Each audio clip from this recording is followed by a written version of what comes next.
The November shooting of an unarmed black man by a white cop during a paramedic call in North Minneapolis sparked the eruption of long-standing tensions. Don't shoot! Don't shoot! We have seen same in Ferguson, Staten Island, Baltimore, and Charleston. We note that these demonstrations have occurred during the 50th anniversary of the Freedom Marches in Alabama, the riots in Watts, Los Angeles, the martyrdom of 6 civil rights activists, and the Voting Rights Act. Drowned out by the shrill sound bites are serious challenges and good people taking them on.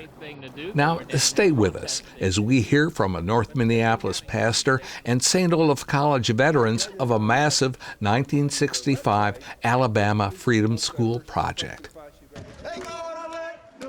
Democratic Visions is handcrafted by volunteers from the southwest suburbs for the entire metro region. Here's producer Jeff Strait. Pastor Paul Slack is pastor of New Creation Church in Minneapolis. He is also president of Isaiah, a 100-church coalition of Minnesota churches. Welcome to Democratic Visions. Thank you, Jeff. Well, Pastor Slack is sharing his own perspectives today, not officially representing Isaiah, although I suspect there's a very close match. That's probably a close match. It is simply unacceptable that in our state, Isaiah is a faith-based, nonpartisan initiative that speaks out on a wide range of social justice issues. I'm not afraid to let my voice heard. For example, Isaiah gets people to the polls, has opposed restrictions on voters, and advocated for better public transit in North Minneapolis. Yes, we need a viable transit system and transportation system. Now, Isaiah seems to be reclaiming the role churches used to play down south during the 1960s during the Civil Rights Movement. Is this correct? Jeff, Isaiah focuses work on racial and economic justice in the state of Minnesota. And so we've seen many, many concerns where race has been at the very center of robbing people of opportunity, people of color of their opportunity in the state of Minnesota. And that is exactly what we're trying to live into. We're trying to live up to the challenge. We believe our faith calls us to stand up in these times, calls us to reach out to our sisters and brothers across the spectrum in the state of Minnesota so that we can actually work together. We're trying to claim a space in the conversation of the day so that we can actually take on the many challenges that we face. We still have issues with fair policing. We do still have issues of systemic racism when it comes to our education system, when it comes to hiring. We still have concerns that center on issues of race and racism. Some of it overt, but some of it is informed by internalized race and racism issues, our own biases that we learn as children, both white people, black people, and all other kind of people. All kinds of people came together in St. Paul in March. They were marking the 50th anniversary of Bloody Sunday, a day in Selma, Alabama, where freedom marchers were beaten back over a bridge on the way to the state capitol in Montgomery. In Selma and throughout the nation, tributes this past year were paid to 1965 advancements in civil and voting rights. But the recurring message on the streets, in the churches, and at the schools also had much to do with mending our torn American fabric. Once upon a time, in a small Alabama town, we came together on one accord and changed the world. So we celebrate our victory today, and we pass the torch, and we begin the work again. Preachers, musicians, politicians, and regular folks recharged themselves by recalling those who had preceded them. While tremendous progress has been made over the last 50 years... Now, that held true for St. Olaf College as well. You left Boston to go to Selma because you cared about the black struggle for freedom, about black people and all people. The Reverend Gil Caldwell and Anne and Leah Reeb were special guests of the Northfield College for the dedication of a memorial to civil rights martyr Reverend James Reeb. Reeb, a St. Olaf alumni and Unitarian pastor, and Caldwell had traveled together from Boston to Selma in 1965 to join Martin Luther King Jr. and hundreds of others for the Freedom March to the Alabama Capitol. But James Reeb was beaten and clubbed outside an integrated Selma restaurant. His death and the murder of Jimmy Lee Jackson and other civil rights activists catalyzed the nation for the final march on Montgomery and convinced President Johnson and Congress to pass the Voting Rights Act.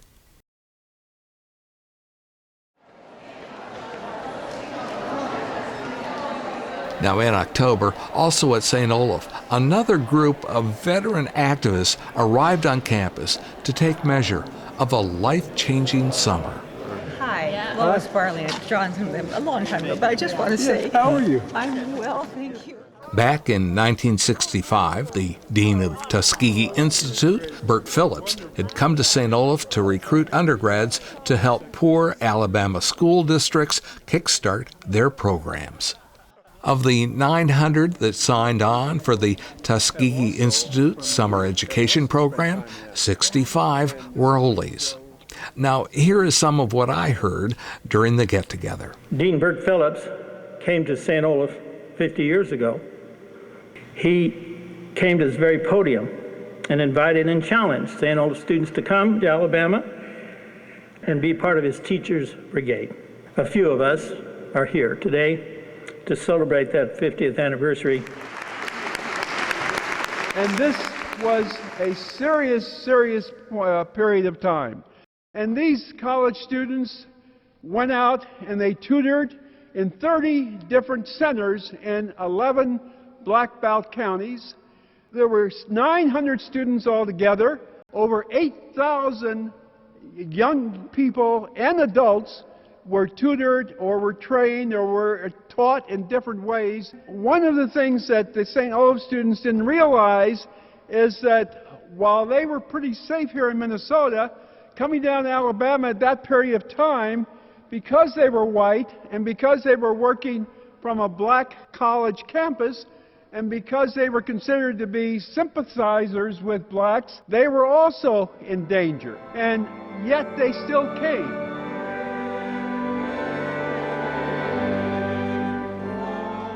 I read on your website that this is the most diverse freshman class you've ever had. Here, my picture is in here. I'm Larson.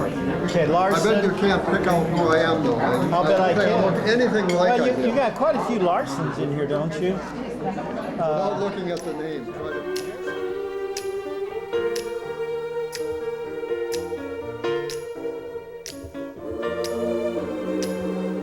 I just want to say on behalf of the commitment that you made and the project that you undertook, and how happy we are that you're back today.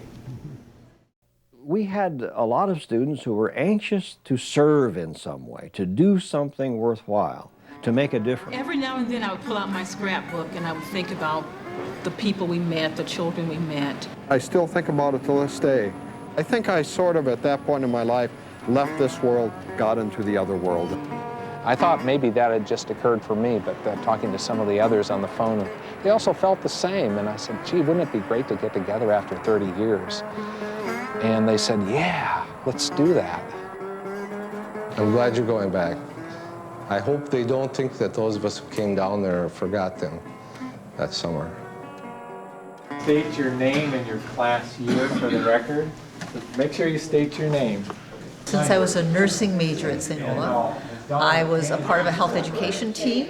So a group of us would go from site to site and conduct health education programs. And we were in the music group and we went to so many different places, and any little bit of time we spent there couldn't have had any effect on anybody. And so I looked at it that way until I heard your speech, and I really appreciate you telling that it did have an effect.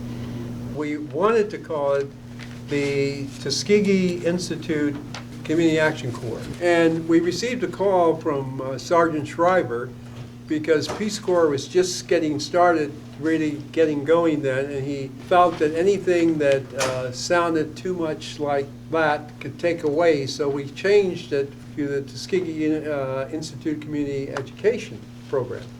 And so that's where that started. So it was going on for a year. Those first students, as I've said to some of you, had to actually walk sometimes 3 to 5 miles because we had no transportation. But then as we began to get into the spring of 1965, we were able to get the Federal Work-Study program. And so by the time the St. Olaf students came in the summer of '65, we had the Federal Work-Study program. At the same time, though, to get this massive program going for the summer of '65, we needed to get a grant from the Office of Economic Opportunity, which is part of Lyndon Johnson's War on Poverty.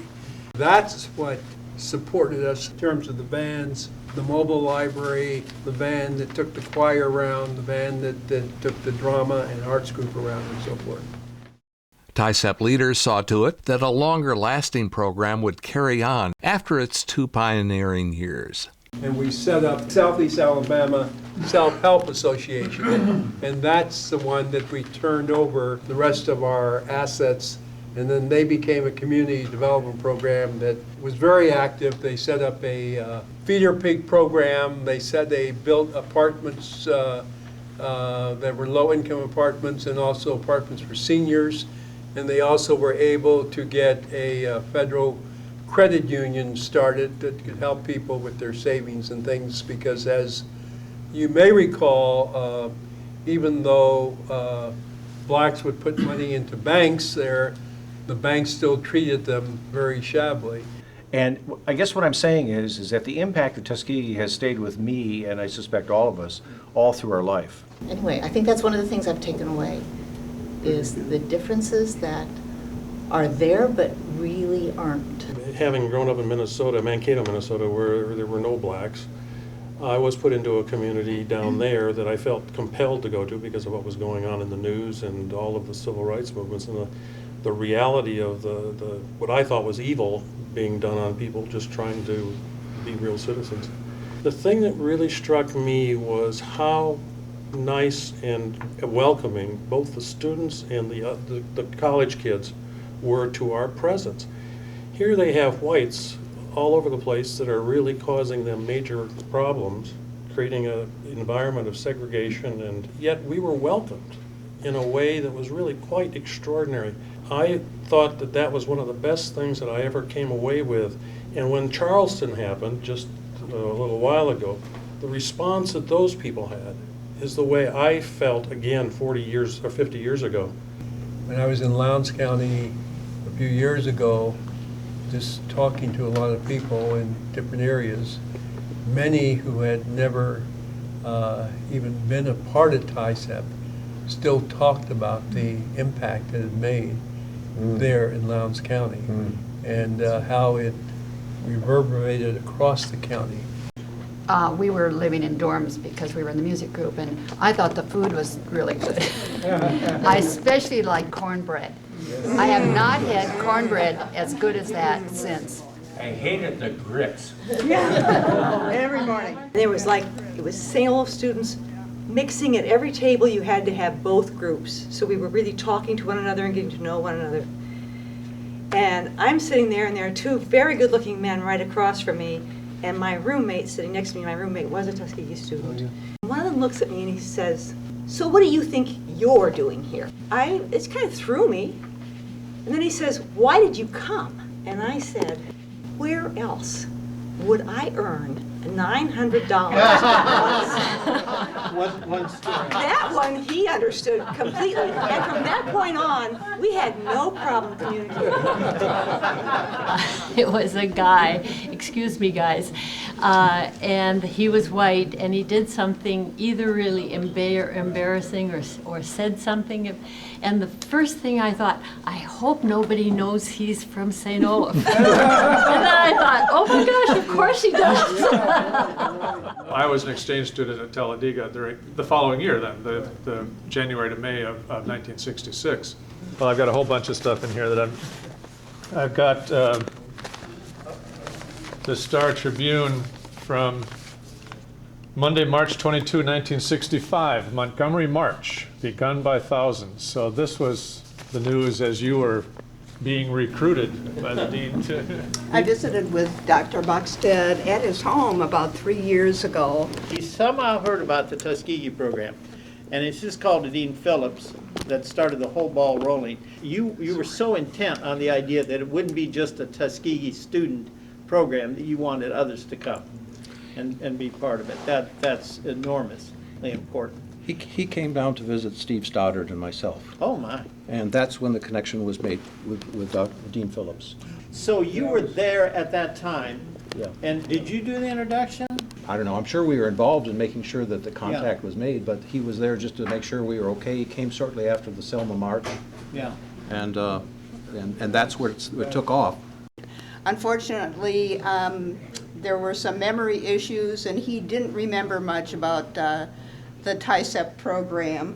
When I showed him a picture and I said, "Who was this guy over here?" And he said, well, he didn't remember, probably an administrator from the Tuskegee office.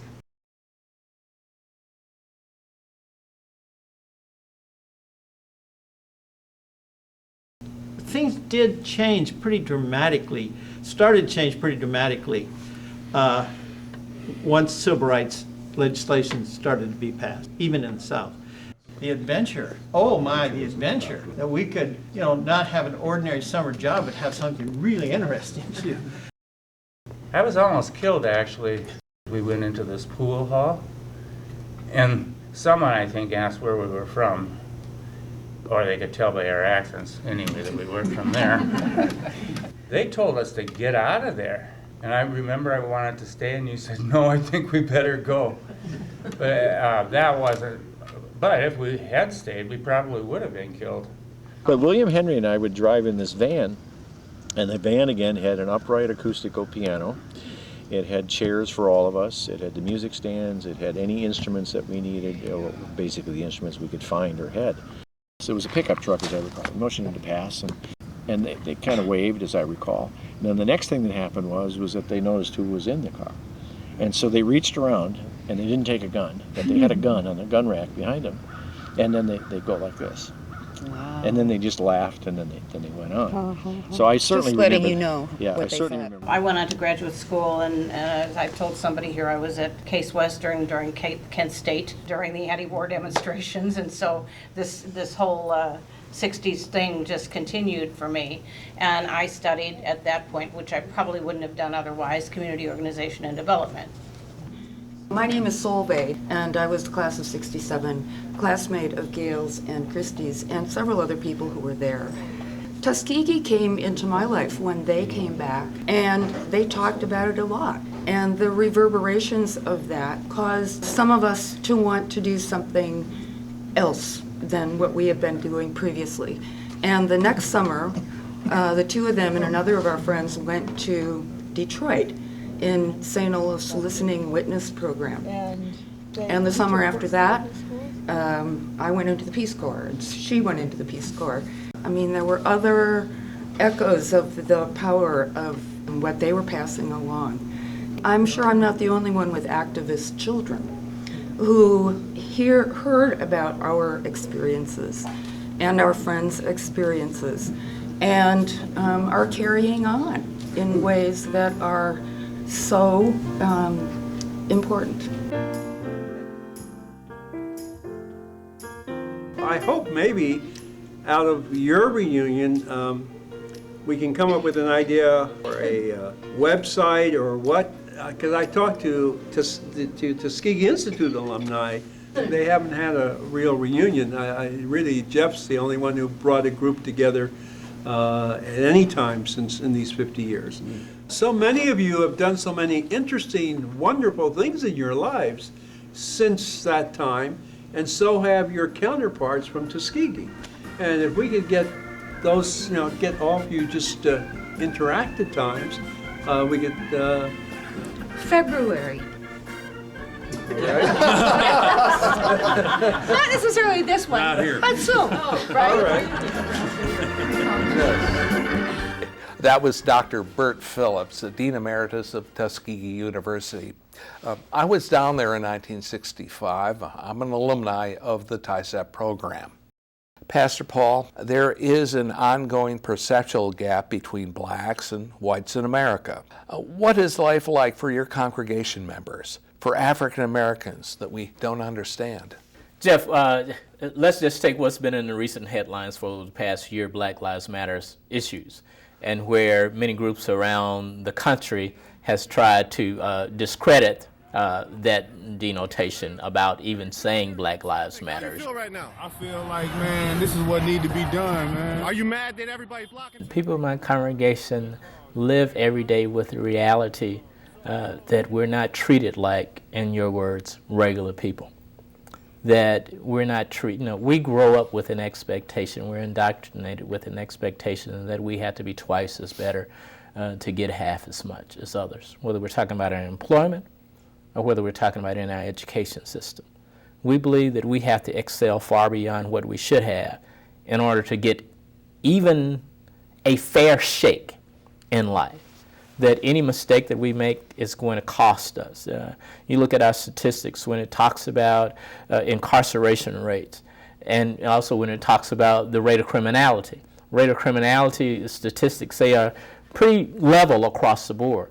But when you talk about policing, when you talk about arrests, and when you talk about conviction, African Americans are convicted at a far higher rate, which then has residual effects. We still are treated far more harsh, given far less opportunity, even though we may be talking about someone with the same degrees, we may be talking about someone with the same concerns, educationally and otherwise, the same income. Now, we're charged far higher insurance rates. We have to make far more to get housing loans as someone that we're on equal par with when we're talking about white Americans. So though we don't like it, we grow up with an expectation that's centered, unfortunately, very much in the area of, we don't dare hope that we have the transformative change that we need in order to be treated with the quality that we deserve, because we're all the sacred children of God. Our hopes have been dashed so much, so severely, that we walk around believing what's in our DNA, what's been put in our DNA by the United States of America, is we can't dare hope for the transformation that we need to all be treated like the sacred human beings and children of God. And thus we're back to the point of people saying, why say Black Lives Matter? Why can't we say all lives matter? I'll tell you why. We have a deep history that's steeped in racism and racialized attitudes, and we're at the point right now where many people don't even realize that they have those attitudes and those concerns inside of them. When it comes to the way that we're policed differently. When African Americans walk out of their door, we have an expectation that we're stopped, and when we are stopped, we have to comply with every request that's made of the offer with fear of actually going to jail. That fear actually manifests in reality, and it actually did for me one time. I remember there was an occasion when I lived in California at the time, and I was driving from home to visit my sister. It was over the holidays. I was pulled over by a police officer who suspected that I was drunk driving. I have no idea why the police officer suspected that, but that was what the police officer charged me with. Pulled me over, had me walk a line. When it was clear that I was not drunk, he responded to me, well, I'm going to charge you, and then without thinking, which I should always do as an African-American person, I responded to that person, charge me with what? At which point, he put me in handcuffs, locked me up in jail for 4 hours until I learned my lesson, and then released me to figure out how I was going to go find my car, which has already been impounded. That's something that I expect. I expect to be stopped. That's something that guys like me don't expect. I know. We have a different experience driving around completely different town. orientation, Absolutely, and because you have a different orientation, you think everyone is treated like you. I expect that when I'm in a grocery store that I'm actually going to be followed around. I expect that when my children go to school, both of them have now graduated from high school. One is my youngest is in his last year of college.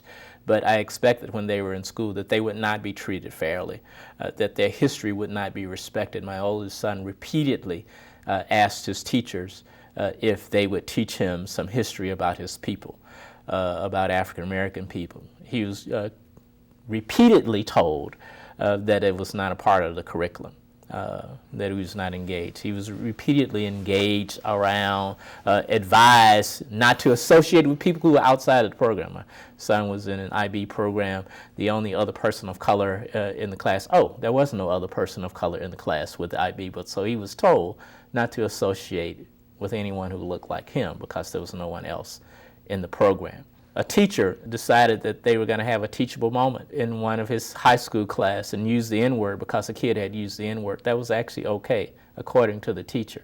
When I first went and talked to the administration about the use of the N-word being appropriate, that I would be dismissed, which is exactly what happened for an entire year until that administrator was replaced with another administrator. What can we do as whites and blacks? Well, first, it starts with admitting that we have a problem. It doesn't really take a lot to admit that we have a problem. Sure. But unfortunately, a lot of people don't admit when we have a problem, and a lot of people get offended when we talk about the problem. So we use language in Isaiah, in conversations in other places. We use white supremacy, we use superiority. We use a lot of language, which, frankly, for some people is stark.